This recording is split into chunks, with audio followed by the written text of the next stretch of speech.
मेरा नाम सलोनी कुमारी है। मेरा रोल नंबर है 128। मैं PTC Chhindwara DElEd first year की प्रशिक्षक हूँ और F4 के चैप्टर 4 से मेरा टॉपिक है विद्यालय में नेतृत्व व्यवस्था और शिक्षक प्रशासनिक। तो विद्यालय में नेतृत्व व्यवस्था और शिक्षक के बारे में जानते हैं पहले। और विद्यालय में नेतृत्व व्यवस्था के बारे में जानने से पहले विद्यालय के बारे में जानते हैं, फिर उसकी विद्यालय में नेतृत्व व्यवस्था के बारे में जानते हैं, फिर शिक्षक के बारे में जानते हैं कि शिक्षक का कार्य क्या है, शिक्षक को कैसे शिक्षण देना चाहिए।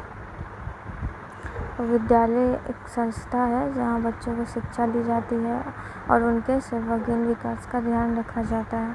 मतलब विद्यालय का नेतृत्व व्यवस्था जो है वो संतुलित और मजबूत होना चाहिए।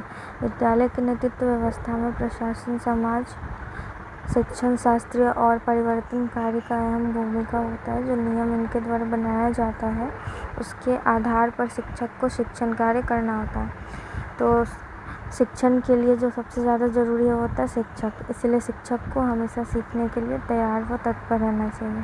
शिक्षक को अपने आसपास हो रहे परिवर्तन, शिक्षा संबंधी नीतियों, तकनीक, विकास इत्यादि के बारे में जानने के लिए सजग रहना चाहिए ताकि वो नेतृत्व व्यवस्था के साथ तालमेल बिठा सके और बच्चों को समयानुसार ज्ञान प्रदान कर सके।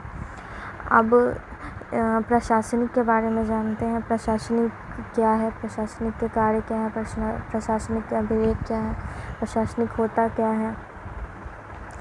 तो प्रशासनिक जो होता है, प्रशासनिक को प्रधानाध्यापक और शिक्षक से नेतृत्व करने की क्षमता होना आवश्यक है। उनमें एक नेता का भी गुण होना चाहिए, तभी वो विद्यालय और कक्षा का संचालन सही तरीके से कर सकते हैं। दूसरा पहलू यह है कि शिक्षक को प्रशासन के हिसाब से कार्य करना होता है। तो ये था प्रशासनिक। अब प्रशासनिक नेतृत्व के बारे में जानते हैं।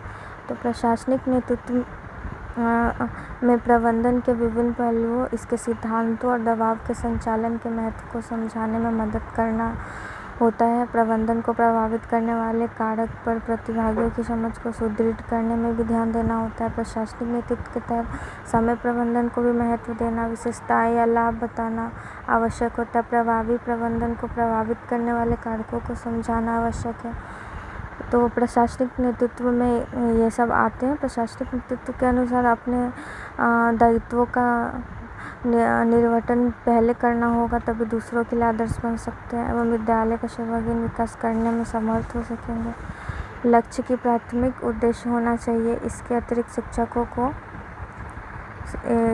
शिक्षकों को इस तरह प्रशिक्षण दिया जाए जिससे वह संपूर्ण पाठ्यक्रम को प्रभावशाली बना सके। इससे गुणात्मक परिवर्तन होना एवं उत्तीर्ण प्रतिशत में वृद्धि होगी।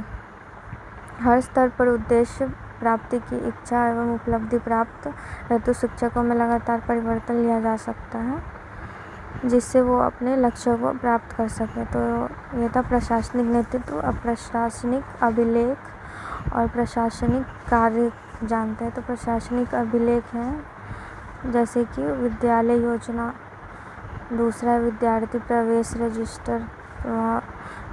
विद्यालय में विद्यार्थी प्रवेश रजिस्टर होना चाहिए, छात्र उपस्थित रजिस्टर होना चाहिए, अध्यापक उपस्थित रजिस्टर होना चाहिए, विद्यार्थी प्रगति अभिलेख होना चाहिए, स्नातक सर्टिफिकेट रजिस्टर होना चाहिए, कक्षा वर्ग परीक्षा फल रजिस्टर, सह शैक्षणिक गतिविधियों की पंजिका, प्रधानाध्यापक पर्यवेक्षण पंजिका होनी चाहिए, उत्सव जयंती के आयोजन की पंजिका। अब प्रशासनिक कार्य के बारे में जानते हैं। प्रशासनिक कार्य कुछ इस प्रकार है कि पहला है कि साधनों की पूर्ति करना, फिर छात्रों का प्रवेश एवं वर्गीकरण, विद्यालय का बजट बनाना, समय विभाग चक्र निर्माण और कार्य विभाजन करना, अनुशासन व्यवस्था, विद्यालय प्रांगण का सौंदर्यीकरण होना चाहिए। तो इसी के साथ मेरा टॉपिक ख़त्म होता है।